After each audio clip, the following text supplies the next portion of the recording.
Olá, investidor! Meu nome é Fagner Caetano. Iniciamos agora o programa Na Mira do Trader especial domingo, meio-dia e 6, 24 de abril de 2022. Um feriado meio maluco, né? Entre aspas, um feriado de carnaval, uau. E vamos em frente, firmes na luta. Nós temos um tempo nublado aqui em São Paulo, sol entre nuvens, de vez em quando sai o sol, depois ele some, 25 graus, bastante agradável. Eu vou começar prestigiando os alunos aqui do YouTube. Pessoal, eu acabei de colocar uma matéria sobre as eleições francesas. O mercado é pró-Macron, né? Porque a Le Pen significa... A gente pode ver aqui, ó, por exemplo, eleições na França. É um driver que pouca gente está comentando, inclusive eu não comentei ao Marine Le Pen e Emmanuel Macron. Eu acabei não comentando ontem na minha live surpresa, mas é um driver importante, né? Mercado pró-Macron pode fazer preço amanhã, sim, na abertura. Ok? Então coloquei uma matéria sobre isso no Telegram. Quem não está no nosso Telegram tem aqui o link. E eu acabei de colocar um estudo sobre o Ibov lá no Instagram, que é mais ou menos o seguinte.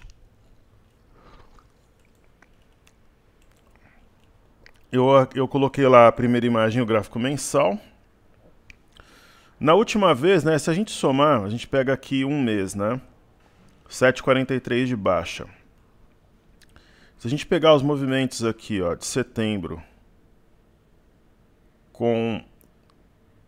pegar agosto, setembro e outubro do ano passado, vai dar uma baixa até maior, né? Um pouco mais de 8%. Quer dizer, se a gente pegar esses 3 meses aqui e transformar numa barra, é mais ou menos uma situação materializada agora no mês de abril. Então, e a média de 21 foi tocada. E aqui no mês, no gráfico mensal, ela quase foi tocada no Ibov. Quando a gente traz o semanal, a gente percebe uma LTA, né? Um ponto de apoio aqui em março de 2021 ao redor de 110.930. A mínima foi 110.590. E quando a gente traz o estudo do Ibovespa para o gráfico diário, tem uma LTA. Mas a grande questão é uma simetria em A, com alvo a 107, a 108 mil pontos, ou a gente vai ter uma trap aqui, uma pegadinha, o mercado vai montar um fundo sobre a LTA, vai começar a subir, né? De repente deixar um padrão de fundo aqui, alguma coisa. Né? Negar essa barra, eis a questão. Então, a partir de amanhã nós veremos, aí não tem feriado, liquidez volta à sua normalidade, nós saberemos. Antônio Santos, boa tarde, mestre Wagner, agradecendo pela análise da provável figura semanal de Tupi. Desejo ao amigo um ótimo final de semana, a você e sua família também. Antônio, mestre, é muito provável que o Timão tenha muita dificuldade no final de semana. Na verdade, eu acompanho futebol, Antônio, desde a Copa de 86. Meu pai reunia uma galera na casa dele, né? Porque nessa época ele já era separado da minha mãe. Separaram-se quando eu tinha 4 anos. Mas eu tinha 2 casas ali, porque elas eram muito próximas, né? Muito perto uma da outra. A rua do meu pai era uma travessa da rua que eu morava com a minha mãe, mas não tinha um dia que eu não ia na casa do meu pai e nos finais de semana eu dormia lá, então eu tinha 2 casas de fato. E o meu pai era muito popular, tinha comércio, então ele trazia uma turma para assistir os jogos da Copa conosco e a partir dali eu nunca mais deixei de acompanhar um único só dia futebol. Então, acompanhava no rádio, na TV. Hoje em dia a gente tem o privilégio, né, de ter um HBO da vida aí, o Premier. O Vitor Pereira é o pior técnico do Corinthians de todos os tempos. Mas assim, ele é o pior com força, né, de longe, vários degraus acima.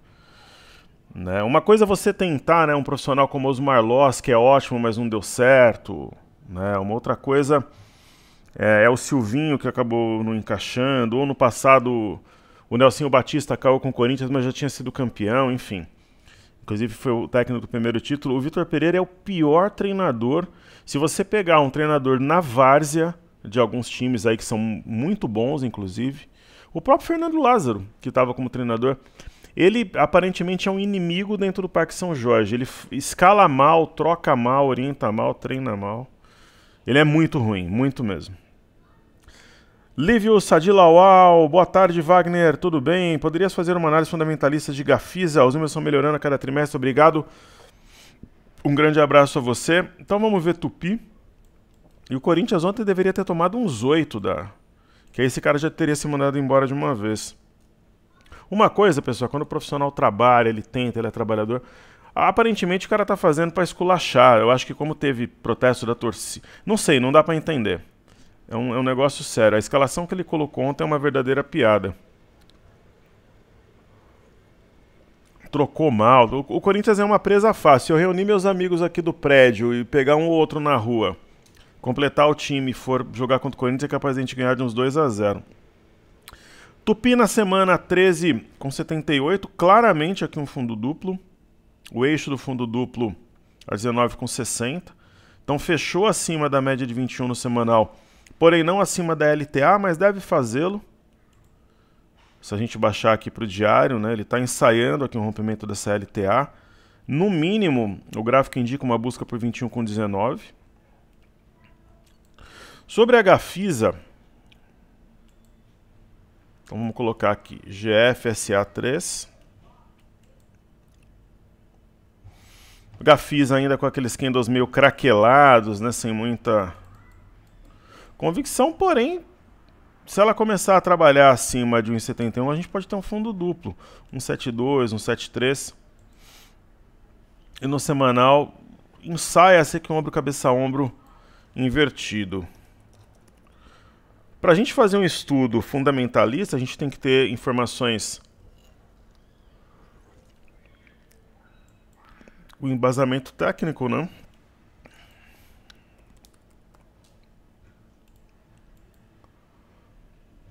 E a Gafisa está aqui, é uma incorporadora, como todos sabem. Nos últimos 12 meses, queda de 63%. O que a gente dá para olhar rapidamente aqui? Os últimos 12 meses deu lucro, mas no trimestre deu lucro também, apesar de ser um lucro simbólico para uma empresa do porte de Gafisa. Tem uma dívida bruta alta, dívida líquida também, patrimônio líquido bom. Essa empresa tem muitos terrenos. Relação preço-lucro 7,06, número de anos que levaria para rever o capital aplicado, né? Não tem dividend yield. Preço por EBITDA fraco.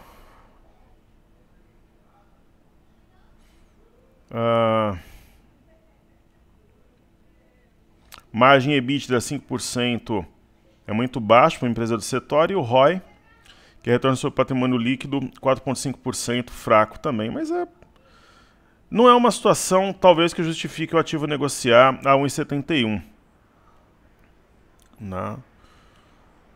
As oscilações desde 2018 têm sido muito ruins, quer dizer, é uma empresa que ela tem um viés baixista, né?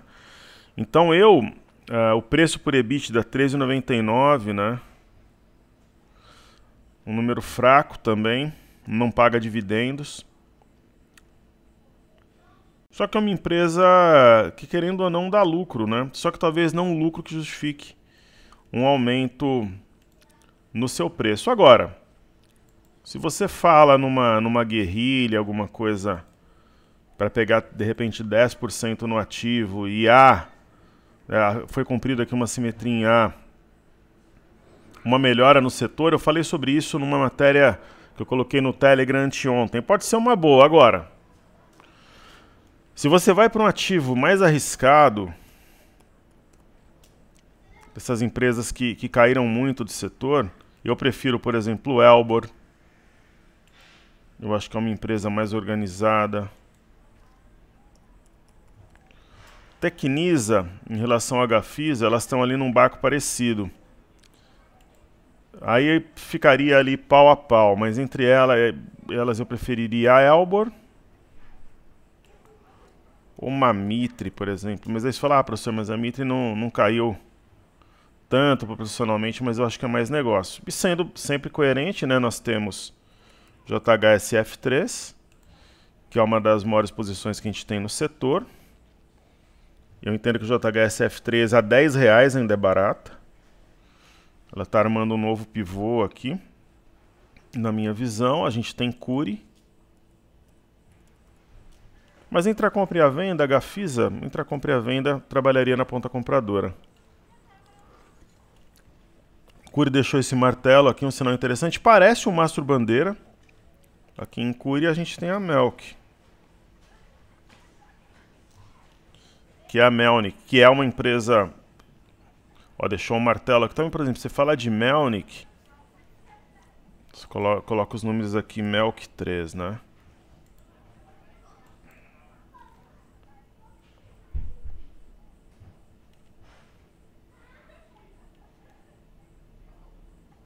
Também é uma empresa que dá lucro. Só que você vê a dívida líquida e a dívida bruta, por exemplo, em relação ao patrimônio, é mais favorável, né? 7,1% de dividend yield, quer dizer, eu não vou passar por todos os fundamentos aqui, mas é um ativo melhor. Não. A gente teria que fazer aí um raio-x, perfeito? João Augusto Brito, olá Wagner, boa noite, estive ausente durante os últimos meses, fiquei fora do mercado, agora estou de volta, seja bem-vindo. Comprei hoje um contrato de swing trade a 12.560, vamos ver para onde vai a fim de ano. Espero que não caia mais, sigamos rumo ao 124K e 130, que assim seja. Qual a sua visão de prazo para chegar nesses níveis? E a carteira de ações? Algum papel está valendo muito a entrada agora, olhando para o médio prazo? Acho que Gerdau, a Melnik, acho que Pets 3, né? Manutenção de dividendos? Manutenção de dividendos, a nossa carteira não é bem focada em dividendos, né? Aqui é mais... Não é bem focado em dividendos, mas talvez, se o foco for em dividendos no momento, não está na carteira, mas talvez BBS3 seja uma boa. Né? Mas paga sempre dividendos, mas tem ações aí com potencial. Por que a gente tem, por exemplo, Sambi 11 e tem BPAC, né? Porque a gente acredita na valorização do próprio ativo como um todo, que supere aí um pagamento de dividendos, né?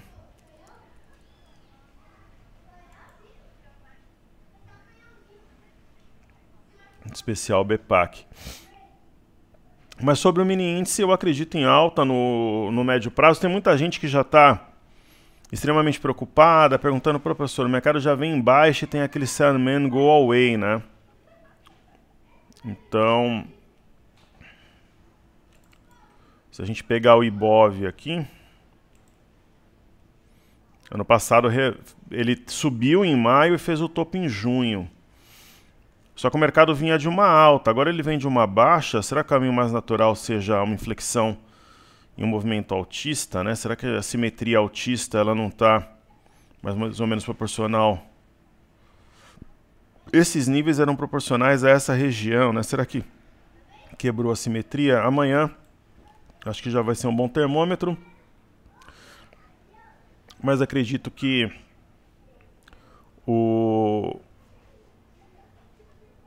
essa sua compra aí vai dar um resultado muito bom, João. Clóvis, mestre, boa noite, saúde e paz. Podemos imaginar que estamos com um novo fundo na região de 109 mil pontos?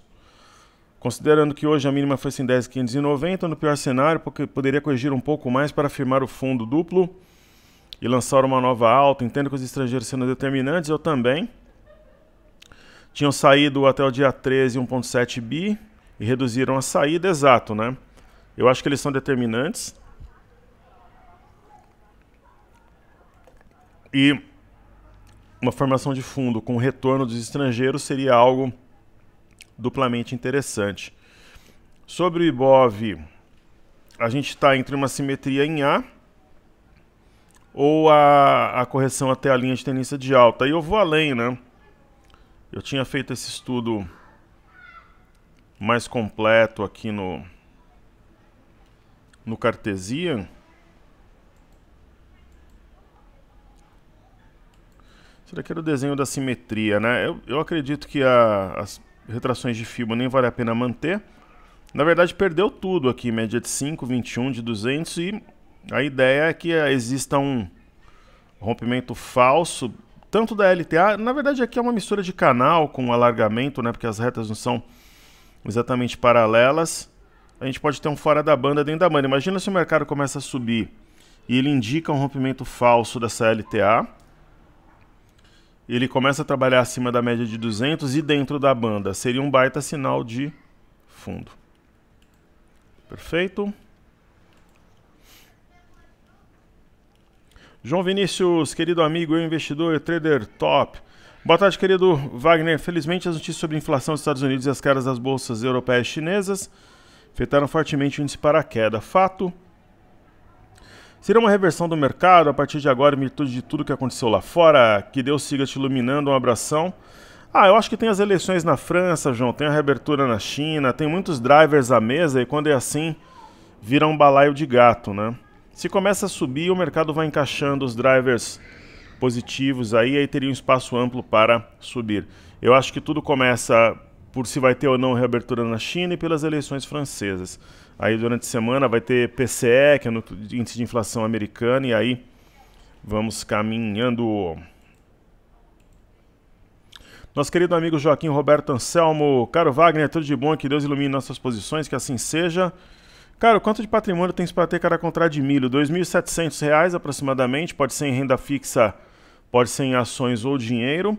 Alguma fórmula para chegar no valor, pode ser utilizado ações CDB, entre outros como lastro, ações sim, CDB também. O que não pode usar é CRI, CRA, LCI, LCA, porque como tem prazo para você vender, você não pode vender para cobrir margens se precisar. Ok? Muito grato, com paciência e perseverança, nossos objetivos serão bons. E sobre a fórmula tem. Eu acho que é uma porcentagem do valor do contrato. Eu não me lembro se tem aqui, mas está entre 2.600 e 2.700 hoje. Ó, isso aqui até conta uma história, ó. Vai ter corretagem.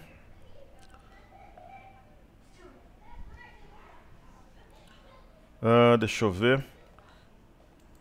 Eu tinha achado isso aqui. Ó, tem os vencimentos.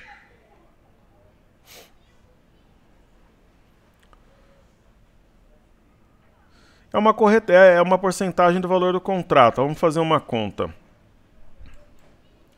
Fazer a conta rápida. 450 sacas vezes 92. Né?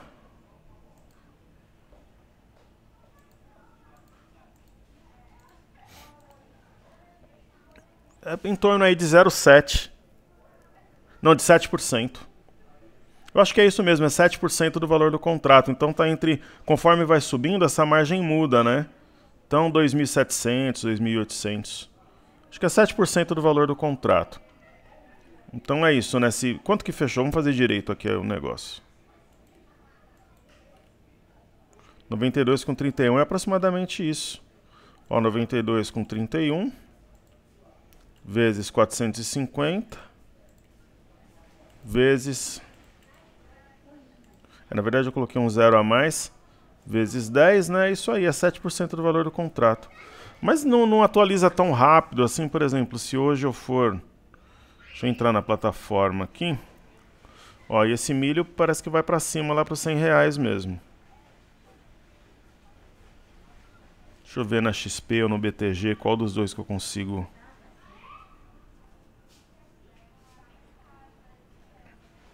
colocar uma ordem. Ó, agora tá R$3.000. Então é mais ou menos 7% mesmo. Então tá em torno de 3.000 agora. Ele vai subindo conforme o contrato muda. Tá 3.114,75 na XP. BTG eu não consegui abrir aqui. Ok? Então um pouquinho mais de 7%.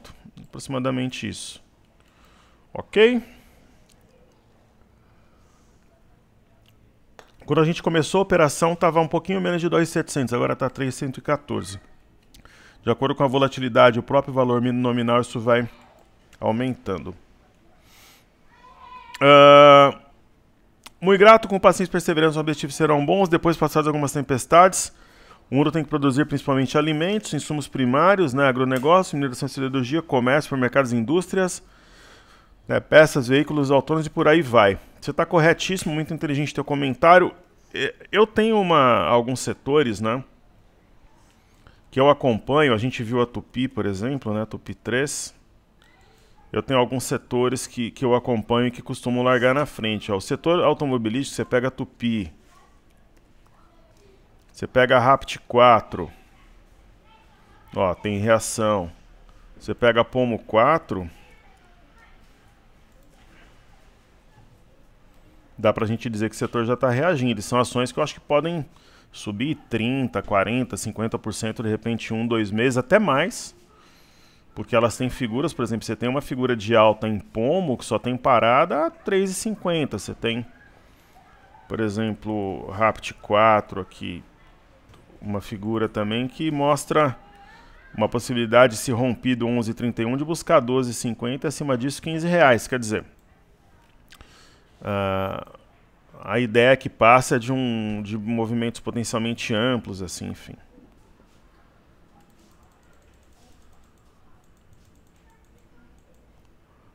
Certo? Aí aqui a gente tem a Ambev. Ambev está fazendo um pullback aí no topo anterior, na parte alta de um canal de baixa. Eu penso que é uma situação favorável à compra.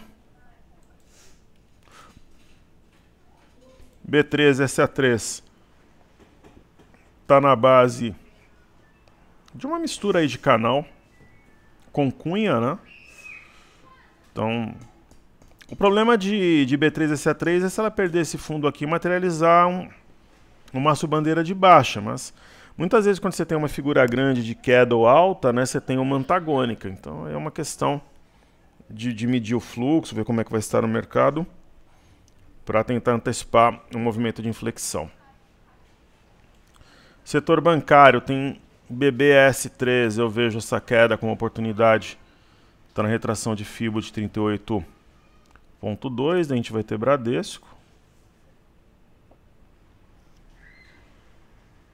Chances aí reais de montar um fundo duplo, mas assim como o B3 SA3, se perder o fundo anterior na região de 19, pode materializar uma bandeira de baixa.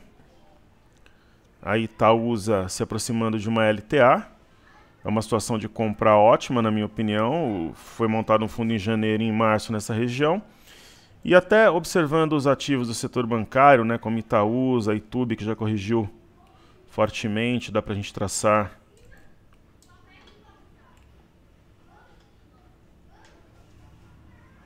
é uma situação parecida com o Ibov, só que um pouco mais amigável. Né, observando esses ativos de banco, ó, como Itube, como o Sambi, que a gente tinha visto que está sobre uma região de topos anteriores, né?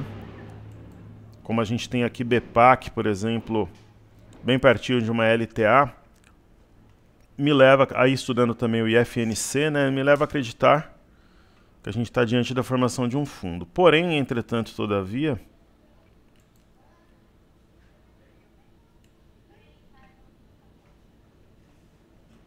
o IFNC bem pertinho de uma LTA, não foi perdida. O IFNC individualmente é o índice. E, por exemplo, ó, a gente pega o IFNC, dá a impressão que uma cunha tinha rompido falsamente. E agora, ok, acionou um pivô de baixa assim, na perda de 10.815. Mas começar a trabalhar acima desse patamar anula o padrão. Então será que o Ibov ele não pode ter um padrão contrário, né?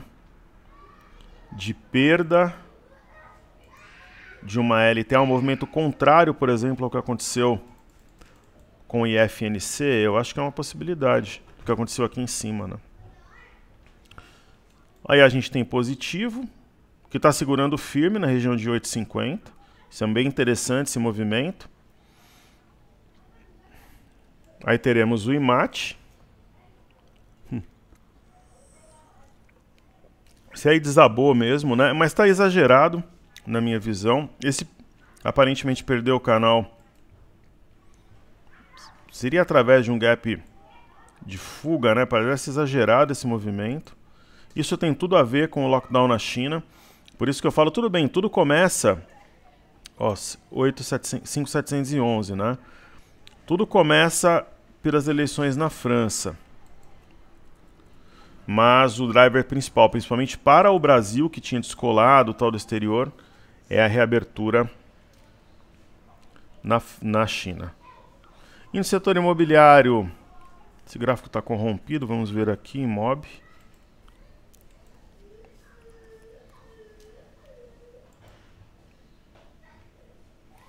Ele está entre a cruz e a espada. Na verdade, precisa segurar aqui no 72693, formar um fundo duplo. Aí tem o índice de consumo. Caramba, está corrompido também. Vou fazer os índices aqui, então. Índice de consumo, um dos principais, né, que a gente acompanha se aproximando de uma LTA. Se reagir antes seria um sinal interessante. O índice de energia, até o índice de energia começou a cair, né? É interessante que ele não fique abaixo de 83.560 para não ter essa ideia aqui do topo duplo e tal, porque é um dos setores mais fortes. Pode até ter migração de fluxo, mas não seria interessante. Eu interpreto como largamentos, pular acima das médias aqui, vem na linha alta novamente. Aí tem Small 11, mega oportunidade nesses níveis. Não. A gente vai ter aqui Petrobras. Foi uma queda generalizada, mas a Petro segurou na média de 21. Pode fazê-lo aqui acima da LTA. Esse topo anterior acho que já não se aplica. E principalmente é interessante que mantenha o preço acima de 30,47 para não ficar configurado de fato um topo duplo. Aí nós temos Vale, que desabou, foi o que derrubou aí o IMAT. Para mim, nesses níveis já é interessante para uma compra. Aqui em cima não, aqui embaixo sim. China 11 começa a ficar interessante nesses níveis, eu seria comprador. A gente pode até desenvolver um racional, acho que chegou num ponto importante. Aí tem LW, SA3, ativo de fluxo, né? Se o mercado, títulos americanos, bolsas lá fora, aqui começar a subir no exterior, ela deve reagir bem. E Gerdau é um ativo de guarda que abre oportunidade nessa queda recente, na minha visão. Aí dei um F25 é onde está um dos segredos, né? O DI, se ele romper a CLTB e o pivô, é ruim para o mercado como um todo. Uma das grandes chaves para mim está numa Selic terminal entre 12,75 e 13. Se for acima disso, diversos setores serão prejudicados. Aí a gente tem o dólar. É o que eu disse para vocês no Telegram, falei também no Instagram. Aparentemente é uma barra elefante de ignição, mas a gente vai marcar os pontos. Por exemplo, aqui o 4.819, o 4.759, a gente vai marcar os pontos intraday também para tentar um raciocínio, talvez na ponta vendedora, se houver uma figura, alguma coisa para orientar. Não. Aqui o rompimento da linha de tendência de alta jogou o preço acima de uma resistência primária. Então eu vou tentar achar um ponto interessante, nem que seja para a gente trabalhar uma venda para fechamento de gap, alguma coisa assim. Então a gente vai se basear, por exemplo, em algumas... De repente aqui um retorno, né, abaixo de 4.834. De repente ela abre subindo, forma um topo duplo e perde esse patamar. A gente vai tentar encaixar uma venda, mas não que a gente vá mergulhar numa venda. A gente vai tentar fazê-lo de forma mais técnica e racional. Como a gente fez naquela outra operação que a gente acertou praticamente o cume ali, o pico do movimento, e foi surfando a queda, rolando os contratos. Aí a gente tem o BOVA11, situação do Ibov, né? A gente precisa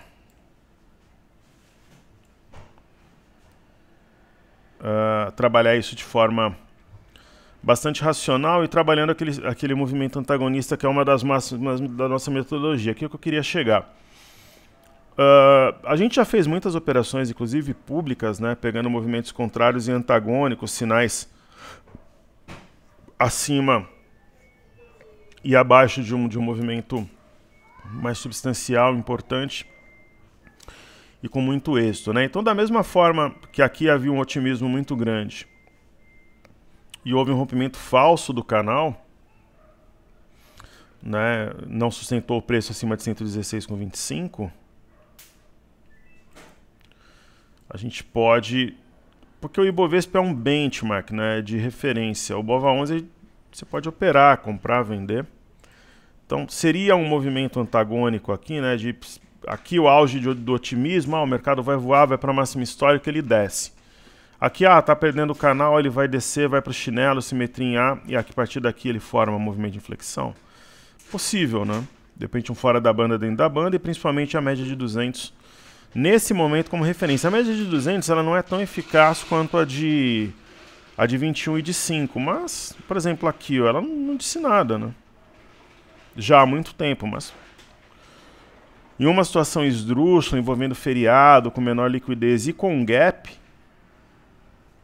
ela pode ter algum grau de importância, mas deixando claro, eu não entendo nem de longe que a média de 200 tenha a mesma importância de 5,21.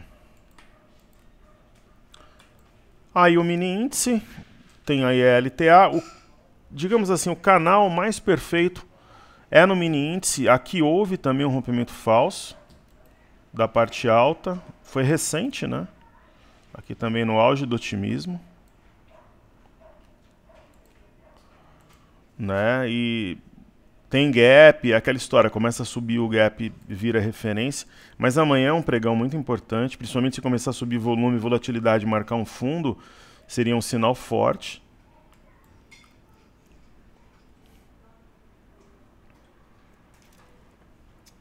O 30 minutos não diz muita coisa. Seria um gap de fuga, medida e exaustão? É possível. Sequência de gaps de fuga, medida e exaustão. E se a gente colocar 15 minutos aqui na tela, tem algum sinal aí de reação, mas com baixo volume. Mas, porque se você partir daquela ideia de fuga, medida e exaustão, é o mesmo princípio, caríssimos, do fundo triplo, né? Do Três Rios ou do Três Montanhas. É algo mais ou menos equidistante, né? Se eu for contar candles aqui, 1, 2, 3, 4, 5, 6, 7, 8, 9, 10, 11, 12, 13, 14, 15, 16, 17, 18, tem 18 candles entre os dois gaps. Aí se eu for contar posteriormente, entendendo que esse é de fuga, medida, né, que marca metade do movimento, aí 1, 2, 3, 4, 5, 6, 7, 8, 9, 10, 11, 12, 13, 14, 15, 16, 17, 18. Então tem 18 candles entre esses dois gaps e entre esses aqui. E não necessariamente para começar a inflexionar tem que ter 18 candles também, né? Mas entre o candle do meio e o que vem entre o gap do meio, né? O que vem antes e depois, sim, né? Mais ou menos equidistantes. E aqui, tem 6, tem 3, né? 6, 9. Então pode começar a inflexionar assim a partir de já, se esse for aqui um gap de medida. Né? Não necessariamente você tem que ter o mesmo número de candles depois do último gap, então estaria, digamos assim, liberado para inflexionar. Tem um doji, a máxima dele 112,740, fechou um pouquinho acima, então ingenuamente parece que formou fundo, mas pelas pancadas que vem da ponta vendedora, vamos esperar. E só para a gente terminar aqui, né, o minério de ferro, ele teve uma queda forte, de repente, né, na esteira de uma recuperação do minério, a gente pode ter uma alta, por exemplo, das metálicas aqui no Brasil. é uma das possibilidades, né? O minério também, o petróleo. Hoje o petróleo, se ele sobe, ele beneficia um grupo de empresas. Se ele cai, reduz a inflação. Então a tendência é que ele fique no movimento, a não ser que tenha um arrefecimento nas tensões entre Rússia e Ucrânia, desabaria. Hoje eu não operaria petróleo, é difícil me ouvir falar isso, mas não tem um gráfico tão interessante. Se eu fosse fazer alguma coisa eu venderia, mas para ganhar algo curto aí no exposição de 2, 3 dias. Títulos americanos de 10 anos, o código passa por aqui também. Parece uma distribuição para uma queda até a média de 21. E se a gente colocar aqui um gráfico semanal, né, é uma sequência já, parece assim com essa sequência do início do ano nas bolsas americanas para inflexionar. Né, na semana, 3,83 de queda no índice Nasdaq, temporada de balanço por lá, 2,75 no S&P, eu entendo aqui como um ombro, cabeça a ombro invertido. E nós temos o Dow Jones também como ombro, cabeça a ombro invertido no semanal. O VIX disparou.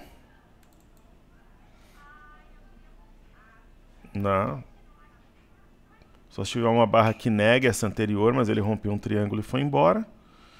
Aí o BZQ inversamente proporcional à nossa bolsa vezes 2 já tem um cruzamento de médias aqui para cima, né?